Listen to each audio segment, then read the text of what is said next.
ស្ត្រីម្នាក់នេះស្រឡាំងកាំងពេលឃើញបង្គន់ក្នុងផ្ទះបញ្ចេញពន្លឺពណ៌មាសតែមួយប៉ព្រិចភ្នែកក្រោយមកនាងត្រូវបានកម្លាំងទិព្វដ៏អាថ៌កំបាំងនោះបិទចូលទៅបាត់លុះពេលនាងដឹងឡើងវិញមិនត្រឹមតែមកដល់សម័យបុរាណទេថែមទាំងមកចូលក្នុងខ្លួនស្រីធាត់ម្នាក់ដែលមានទម្ងន់ដល់ទៅ200 ផន់ទៀតផង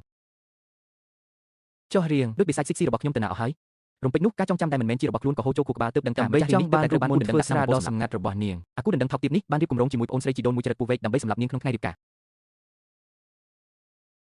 ពួកឯងទាំងពីរនាក់ពិតជាសាហាវដូចសត្វធាតុឃើញទឹកមុខយូរដងរបស់ប្អូនស្រីជីដូនមួយធ្វើឲ្យម្ចាស់រៀងចាស់ខឹងខ្លាំងរហូតដល់តែចោលចង្រៃនោះក៏បញ្ជាឲ្យគេអូសសាកសពនាងទៅចោលក្នុងព្រៃឲ្យឆ្កែចោស៊ីក្រោយទទួលបានការចងចាំមិននឹកស្មានថាបុរសក្នុងសុបិនរបស់ម្ចាស់រៀងចាស់បែរជាសត្វចោលក្នុងរោងជាមលេបយកទ្រព្យសម្បត្តិគ្រួសារហើយលួចមានស្រីក្រៅជាមួយប្អូនស្រីជីដូនមួយរបស់នាងទៀត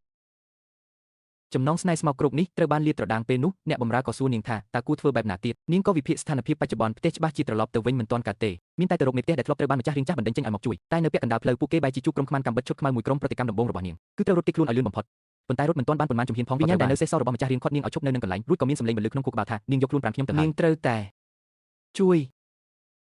បុរសម្នាក់នេះឲ្យបានពិតជាគួរឲ្យខ្លាចណាស់បើមិនជួយទេវិញ្ញាណនោះនឹងតាមលងបន្លាចនាងរហូតនាងស្ទើរតែឈួតនឹងម្ចាស់រៀងចាស់ដែលងប់ងល់នឹងស្នេហានេះស្ថិតក្នុងស្ថានភាពបែបនឹងហើយនៅចង់គិតគូររឿងប្រុសទៀតអ្នកម្ចាស់រៀងមិនយល់ហេតុឡើយថែមទាំងប្រាប់ថាបុរសដែលគេកំពុងដេញសម្លាប់នោះគឺជាបុរសជំរឿនក៏យល់ព្រមជួយស្របពេលដែលលោកម្ចាស់វ៉ាងយីត្រូវបានពួកឃាតក៏ឡំពាត់រំពេចនោះនាងក៏លោតចេញមកកណ្ដាលអាកាសប្រាក់ក្បាច់ភ្នំសង្កត់លើធ្វើឲ្យលោកម្ចាស់ភ័យខ្លាចរហូតសន្លប់បាត់ស្មារតីក្រោយស្នូបទុះមួយភាំងគ្រប់គ្នាដេកដុលលើតែនៅពេលដែលនាងដាស់លោកម្ចាស់ឲ្យដឹងខ្លួននាងបែរជាភាំងស្មារតីខ្លួនឯងវិញអាប់ដេតចាស់អាប្រុសចង្រៃអញហ៊ានមកចាប់ជាតិជាមួយអញដែរមែនទេទើបដឹងថាមុខមាត់លោកម្ចាស់រូបនេះដូចបេះបិទនឹងអតិថិប្បរបស់នាងកាលនៅជាតិមុនបន្ទាប់ពីអាប់ដេតដែលជានាយកក្រុមហ៊ុនមានស្រីថ្មីនាងក៏យកលុយលេងលេះនឹងផ្ទះទៅរស់នៅយ៉ាងមានក្តីសុខមិននឹកស្មានថាថ្ងៃមួយនាងស្រាប់តែឃើញបង្គន់ក្នុងផ្ទះដែលអាប់ដេតចាស់ឲ្យបញ្ចេញពន្លឺទើបធ្វើឲ្យនាងឆ្លងភពមកសម័យបុរាណខ្លាចជាស្រីធាត់បែបនេះរំពេចនោះវិញ្ញាណម្ចាស់រៀងចាស់ចាប់ផ្ដើមរំខានទៀតហើយជំរុញឲ្យនាងប្រញាប់ចាត់ការបុរសសង្ហាដែលខ្លួនពេញចិត្តនាងក៏យល់ព្រមទាំងបង្ខំចិត្តទោះបីជាឃើញមុខនេះហើយចង់ធ្វើយ៉ាងណាក៏ដោយតែនាងមិនអាចទ្រាំនឹងការរំខានរបស់វិញ្ញាណស្រីឈួតកម្មនោះបានទេនាងស្រីអាក្រក់ឯងហ៊ានប៉ះពាល់រាងកាយយើងផងមែនទេលោកម្ចាស់គ្មានសិទ្ធិបដិសេធឡើយនាងសំពងមួយដៃឲ្យសន្លប់ស្ទោករួចអ្នកបម្រើក៏រកបានប៉ៅមួយច្រកលោកម្ចាស់លីទៅកាន់ភូមិគ្រឹះមួយរបស់នាងបន្ទាប់ពីដាក់លោកម្ចាស់ចុះលើដីនាងក៏ប្រាប់អ្នកបម្រើឲ្យប្រញាប់ទៅដាំទឹកក្តៅមួយឆ្នាំងព្រោះនាងត្រូវធ្វើរឿងធំតាមបំណងម្ចាស់រៀងចាស់តែនៅពេលនាងកំពុងរៀបចំក្រែលោកម្ចាស់ដែលដឹងខ្លួនវិញក៏បំរុងនឹងលុបវាប្រហារតែនាងគេចផុតយ៉ាងលឿន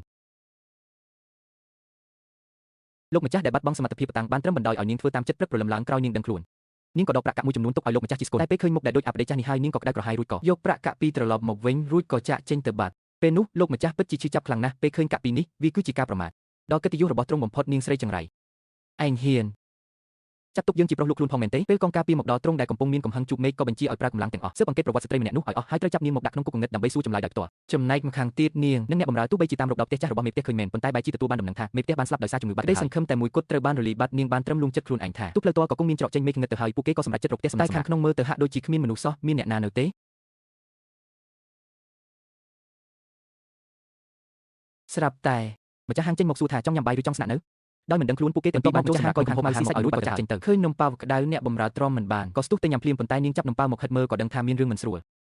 អ្នកនាងខ្ញុំ